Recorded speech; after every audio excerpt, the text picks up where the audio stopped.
நம்முடைய ஜெபத்துக்கு கூட, அல்லது நாம் ஒன்றை கேட்கக்கூடாது என்று கூட பல தடைகள் வந்து நம்மை நெருக்கலாம்.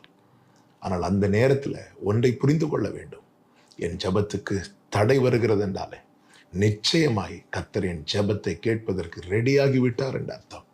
அவர் எளியவர்களின் விண்ணப்பத்தை ஒருபோதும் அசட்டை பண்ணவே மாட்டார். கேட்காதவர் போல இருக்கவே மாட்டார்.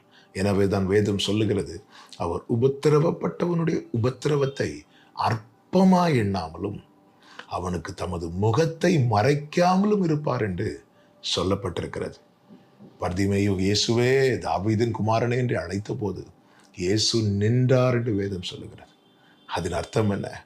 அந்த எளியவனுடைய விண்ணப்பத்துக்கு பதில் கொடுத்து விட்டுதான் இனி அடுத்த ஸ்டெப்பே எடுத்து வைப்பேன் என்றல்லவா அதன் அர்த்தம். பிரியமான கர்த்தருடைய பிள்ளைகளே, நோக்கி கூப்பிடவோ நோக்கி பார்க்கவோ ஆமென் ஒருவரும் இல்லை என்ற நிலையில யாராவது கேட்டுக்கொண்டிருப்பீர்களே என்றால், எளியவர்களுடைய விண்ணப்பத்தின் சத்தத்துக்கு செவி கொடுக்கிற ஒரு தேவன் நமக்காக பரலோகத்தில் இருக்கிறார். நோக்கி கூப்பிடுங்கள், யார் தடுத்தாலும் அவர் வந்து நிற்பார். எப்படி பர்திமேயுவுக்கு கர்த்தர் ஒரு அற்புதமான விடுதலை கொடுத்தாரோ, அப்படி ஒரு அற்புதமான காரியத்தை உங்கள் வாழ்க்கையிலே செய்து அவரை மகிமைப்படுத்தும்படி கிருபை செய்வார். கர்த்தர் உங்களை ஆசீர்வதிப்பார்.